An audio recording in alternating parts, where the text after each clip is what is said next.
Okay. And anyway, I think with look, what Buddhism has done, I don't see that as particularly relevant. You're missing the point. You're damning the analogy. It's a logical fallacy to damn the analogy. Just let me get my point. Go ahead and finish. All right, let's get your point over, and then let's get the last caller in, please. The point I'm trying to make here is that people may do certain things because sometimes the social construct of society shapes the disposition to think it's particularly okay to do. And the reason I may have looked squeamish to you guys, because I know you guys are a product of your social constructs, that you are squeamish to those things. Just like, take food, for example. You may eat chicken here, but if you go to China... but so are you. The mere look, Islam is just a cultural phenomenon. If you actually were to wipe out all knowledge of Islam from the world, people would just happily pick up another religion. Right? There is nothing divine about Islam. It is a social construct. You are saying that everyone else is a victim of these sort of social inherited constructs, but not you. No. You are, yeah. So Islam is just a social construct. Yeah, I agree with you to the point where it shapes your disposition. I totally agree with that. Of course. Okay, on that point of agreement, I'm going to insist that we get the last caller in. Welcome. All right, one last thing I've been trying to say for 30 minutes. Tzortzis, refresh your video. You're not showing up on the blog. It doesn't really matter, Arn. Sometimes the video freezes. As long as we have audio, it facilitates the discussion. Jeg, are you with us? Yes, I'm here. Good evening. Hello, sir. Welcome to the show. I'm sorry to have kept you waiting. I'm really sorry to be a lot of in the people want show to say a so lot of late. things. Do carry on. I'm sorry to be coming in the show so late with a question like this, but I am really puzzled by the entire religion of, Islam, because for me how do you trust the claims about reality from essentially what is a free-form poem that you're supposed to interpret and perform, essentially? That's impossible to perform, in and of itself. So how do you extract rigid rules and views on the world from a piece of poetry? I think that's aimed at you, Hamza. Yeah, I think so. Well, first and foremost, the Quran is not poetry. So the question may not apply, but if I want to get the gist of your question, is how you take a piece of literature that may be seen as a masterpiece or has literary No, not any piece of literature. A piece of literature that can be so freely interpreted. It's incredibly interpretive as far as this conversation has gone, as far as any interpretation of the religion. It's just like any religion, it's incredibly interpretive. So how do you extract something rigid from that? Okay, there's two things here. First and foremost, the meaning of the Quran is static with regards to what the words actually mean. There's only particular scope in Arabic language of how you could exhaust what the words mean. However, the interpretation upon these words, yes, it's a vast ocean. And this is part of the sciences of the Quran where the scholars, when they looked at legal verses, and by the way, there's only around 500, 600 legal verses in the Quran. And those legal verses are just like any other legal tradition, whether secular or not. Hence, I forgot his name now. Magic Sandwich. He basically studied law and he knows about the rules of interpretation he extract to form rules on UK statute law. So the Quran is no different from any other legal book. The beauty is, though, that it's significantly different. And one of the reasons is that in this country we have an established set of precedents. That is to say that you can go back and look over history, about court decisions and their interpretations. You can freely access those case laws with decisions of a Sharia court. When are they ever published? They're not. So please do not try and say that it's the same thing. I would like you to eat your words. There's a Jewish scholar called Amnon Cohen. He wrote a book, it's 2 volumes, called A World Within. When we had relative peace and harmony under the Ottoman period, he collected 1,000 sigil records, 1,000 records. Yes, I'll retract that statement and just add this bit. Present day. Let's not go back a millennium. I agree with you, but I keep on agreeing with you guys that present day is not a manifestation of Islamic. Right. So present day, Sharia courts do not publish their decisions. You cannot go to a book and determine what the statutes are, what laws are accurate, and what the penalties are, because it is fluid and it is determined by judges who are not appointed by reason of their expertise. This is why I go back to my previous point. We need to read an academic book on Sharia law, which when we see Sharia law, it has to be based on the Quran and the prophetic teachings, regardless of what is the output of any type of court. Well, I think this all goes... I'm sorry, this all goes back to, I think, what Jeg and many other people have raised, is that why is this superfluous literature required after there's been a divine revelation? You know, it seems to me that if I was any... I'm not gonna blaspheme this one time and compare myself to the God of your religion, but if I was just a spiritual entity with much knowledge much greater, let's say I'm a jinn, but not an evil or mischievous jinn, and I just want to help mortals, okay, and I give them a message just from me, just what I know from being a magical creature and having magical senses and knowing things that they couldn't possibly know. I will, if I want them to go to the store and buy some milk, I'm not going to put a riddle or a poem about it. I'm just going to say, go get milk. And then if they come there and they say, well, you know, the note on the refrigerator may say go get milk, but it really means go get eggs, then I'm just going to turn my back on them and find someone who's not quite so dense. Sure. But there's two things here. First and foremost, we're assuming the people who interpret the traditions are first and foremost qualified and know how to interpret the traditions. And secondly, they don't have any other hidden agenda. We see this all the time, even in Western law, where people have hidden agendas, right? That's the first point. The second point is that we have to understand that the way the Quran has been developed, you could even argue that it's a timeless text from that perspective, because you could extract law and values across centuries. And this is why we call the text of the Quran a dynamic text. And unfortunately, maybe for people who want things handed on a plate to them, you have to extract law. And the way to do that, you have certain conditions in place. You have to be qualified to do so. So if we could find people who are qualified to do so, and then it comes up with some of the rubbish that we see in our society, then yes, we may have a discussion. But generally, what happens in many cases, especially in tribal areas, they don't have the adequate tools to interpret the Quran and the prophetic traditions in the first place. Namely, the Arabic language. Okay, wait. Aaron and Thunder both you have the Arabic language, Aaron. Wait a second. I think that you misunderstood the core objection, okay? Because what you responded with didn't have much to do with the objection that Jeg raised or that I've advanced. It's about the lack of actual specifics and clarity compared to what the level of clarity that a perfect being should be able to accomplish. So let me actually go ahead, Aaron. Okay. I don't even remember what I was going to say now. Okay, I'd like to jump back in then. Can I ask something? Go ahead. So you, Hamza, you can't read the text yourself out loud, and you say no one can read it perfectly or something. Is that right? Or perform it? I never said that at all. I think he's referring to the part where you said it was impossible under normal means.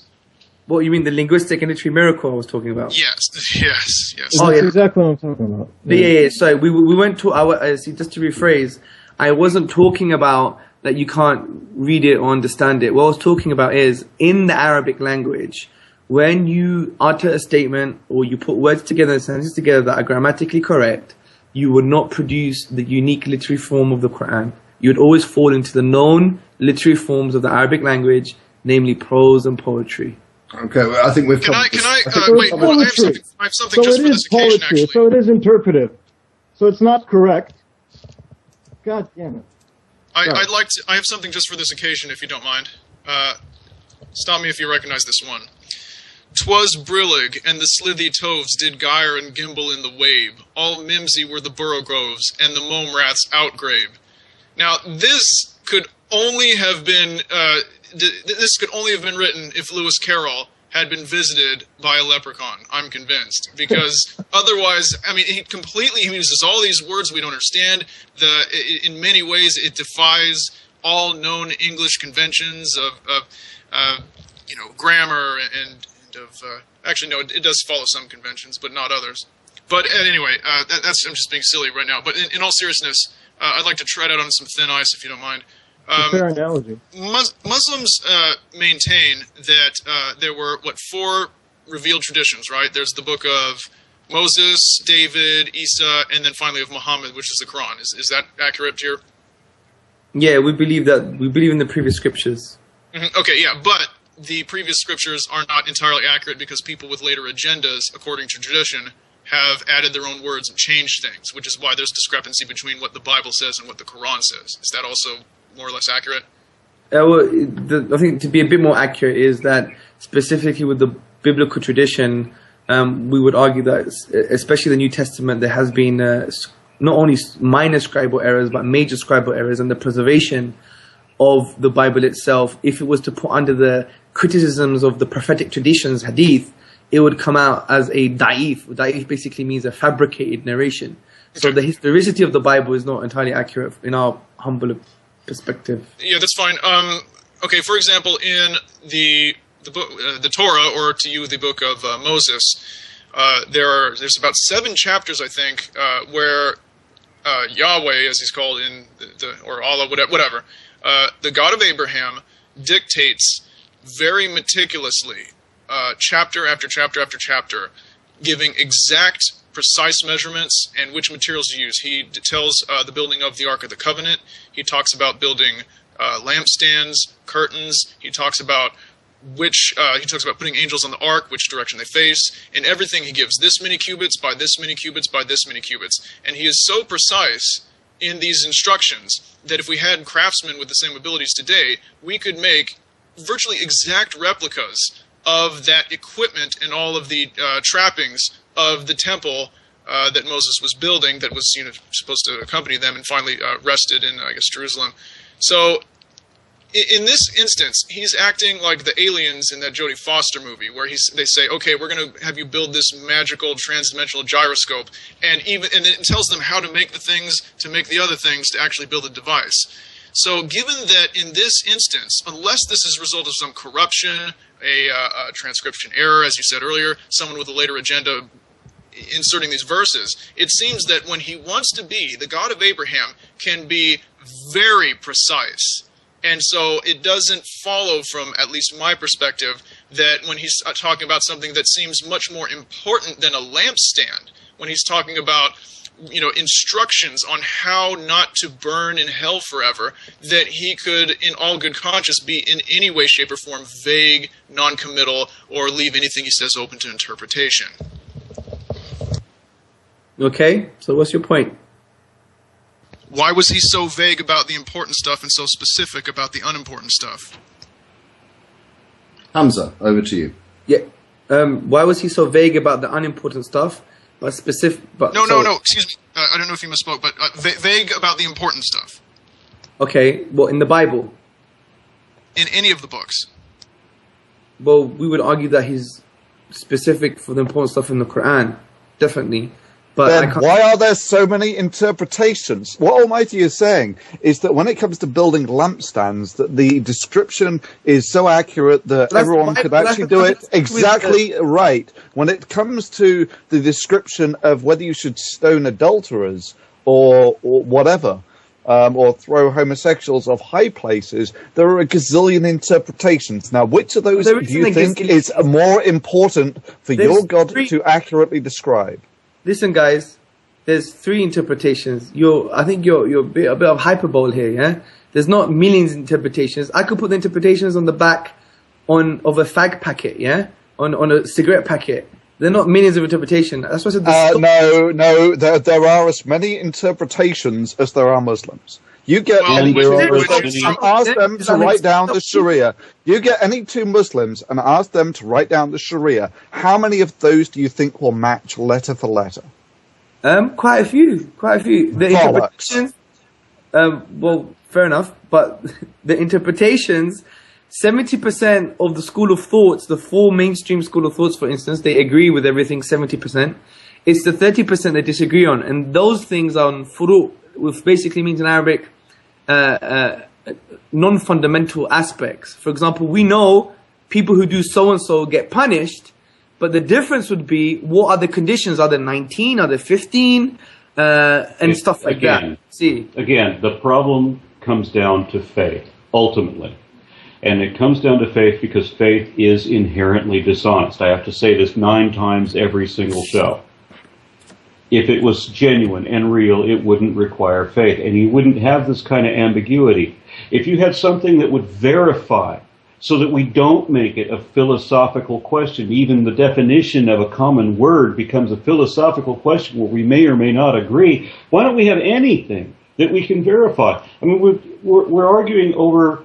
Okay, you talked about outdated cliches, right? I've seen you describe atheism as a knowledge statement. That is an outdated cliche, because I'm not making a knowledge statement. In the philosophy, in the dictionary of philosophy, atheism is, in some books, is defined as a knowledge claim, and that's true. So it's I won't deny that somebody wrote down the wrong definition somewhere. I won't deny that. If you can't atheists get don't agree with each other anyway. What? Generally. From my humble... I don't think that a discussion of the definition...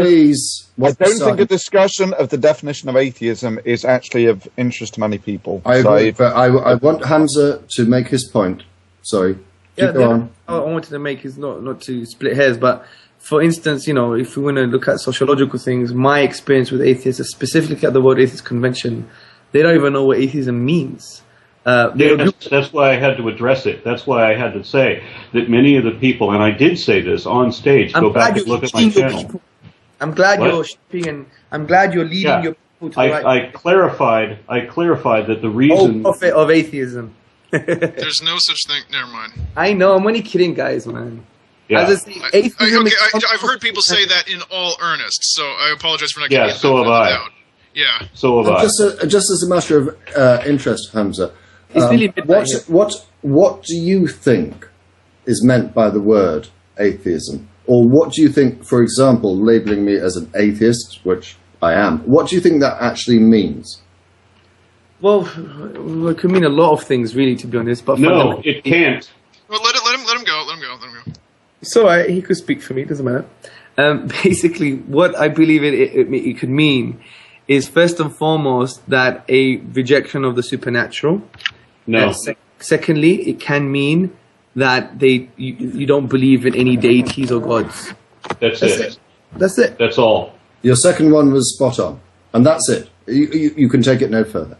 So I know we're going to go back to the caller. I'm sorry, we've overrun by again 2 hours. I am going to bring this show to the end. I'm sorry. Back to the caller first, and then we'll go through everyone on the panel. Sure. Is he even still here? Yeah. Jag, we're going to kick you off and put peace to you all. All right, see you guys later. Later. All right, that's him gone.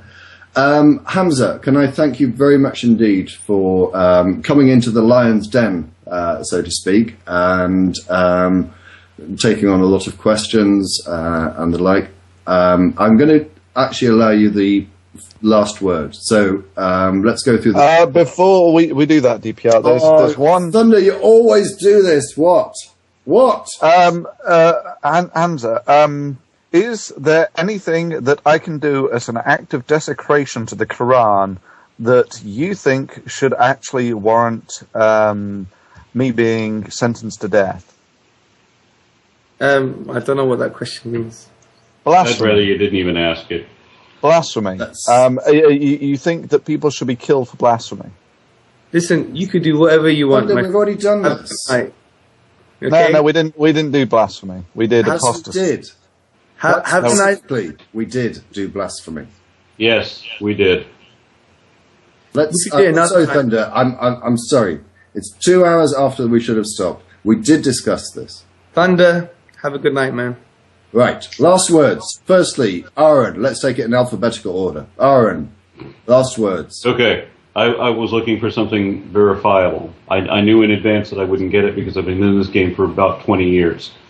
And no one yet has ever given me any verifiable reason. I mean, it's always a matter of subjective opinion. The definitions always change in every discussion. Go back and look at the archives.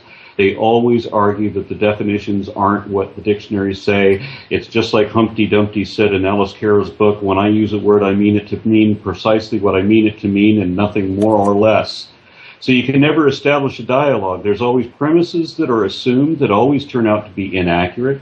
You haven't shown me anything that is unique about Islam. You haven't shown me anything that is unique about the Quran. The Quran has predecessors and parallels in other religions, as the other religions do too. You've given me nothing to conclude that there is a God, but what you have shown, quite alongside every other religion, is that the God that they worship is every bit as barbaric and prejudiced and crass and primitive and crude as the society that invented it. And that's where I have to sit. Almighty. Okay. Well, first of all, I'd like to thank Mr. Tzortzis for coming on. I know that you were outnumbered. I hope that you didn't feel that it was. I hope you didn't feel that you were treated unfairly or bullied. We tried to give you time enough to get your point across and so forth. Now, here's the thing. I watched a movie with Benicio del Toro as Che Guevara, and it portrays him in a very glowing light. And it really glosses over. They were good films, but it glossed over the fact that even if Che really believed that he was supporting a worthy cause, the end result of his actions was to bring Fidel Castro to power, and Fidel Castro did a lot of really terrible things and brought a very backward system into place where people will take a refrigerator door and fashion it into a boat to escape from it. So I think that, unfortunately, there are a lot of Muslim Che Guevaras running around who need to be careful what they wish for. By your own admission, there is not a single Islamic state. There's not a single state in existence. There are lots of societies that are 90% or more people proclaiming Islam, but not a single one that certainly I would really plan on moving to, and none that many Muslims, especially in the West, would countenance as being true Islamic traditions. And as you pointed out with the Arab Spring, nearly the entire, all of North Africa, the Levant, and the Peninsula are in an uproar because they're upset with the status quo. And, I'm not convinced that this ideal that you have envisioned really exists. And even if it did, there are so many abortive attempts at bringing this about that I really wouldn't be willing to risk it. So at the risk of being perceived as causing mischief in the countryside, and I hope that nobody comes to my house and cuts off my right hand and left foot for saying this, in your mission to convert more people to your religion, I sincerely hope that you fail. Thunder, last words. Yeah, we have 2,000 years of history on this. If you like, Islam doesn't come to us cold. It's not just your description of it, however intellectual you would like it to be. We actually have a history, a track record of these things. And Islam, in its early incarnations, was fairly congenial to scientific progress. But for the best part of the last 1,000 years, it's essentially been a point of intellectual stasis, which has not progressed. Whereas when Christianity changed and softened its dogmatic borders enough to allow in the Renaissance, that took us to the moon in less than 300 years. Now, it's the problem with dogma. If you actually accept some sort of divine revelation as being true and always true, you can never progress beyond it, which I think is a significant reason why Islam languished in the intellectual dark ages, and to an extent, as is practiced today, still does. Okay, we'll leave it at that. Hamza, I said you could have the last word, and you do indeed. First and foremost, guys, thank you very much for allowing me into your den. It was nice. I don't think I got bitten. You guys were nice. But first and foremost, I think if this were to happen again, maybe not with myself, but with anyone else, I think it should be on a one-question basis. Because in fairness, there's a lot of things to say under various topics. For example, when Aaron Ra, he asked for verification, I gave him the linguistics and the literary perspective of the Quran. I didn't hear much contentions. Hopefully, when you read the website, the inimitable.quran.com, maybe we could have another discussion on that. Also, we used two arguments for the existence of God, which we couldn't go into even more depth. which was unfortunate. A lot of the questions ranged from Sharia, sociology, politics, this and this, anthropology. Everything came out today, and the best we could do is just throw out this one-line statement. So that's unfortunate. However, I think these kind of things should continue.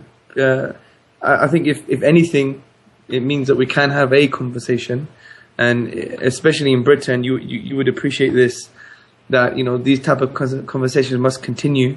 And I would advise that we both go to the underlying traditions of a particular society rather than look at the manifestations, because sometimes they're not one and the same. So in that light, thank you very much for participating, and hopefully we could do this in depth on a one question basis next time. Yes, I thank you very much for those words. I agree, it is somewhat difficult. The nature of the show is that we do like to invite callers in, and that obviously means that we're likely to discuss more than just one issue. But thank you very much indeed for your participation. Thank you for everyone that has turned up. As usual, we will try and get this posted onto YouTube as soon as possible. I apologise for the way in which it happened on the last occasion, but we'll hopefully get it up within 2 or 3 days. But thank you indeed for everyone that's participated, and see you all 2 weeks' time.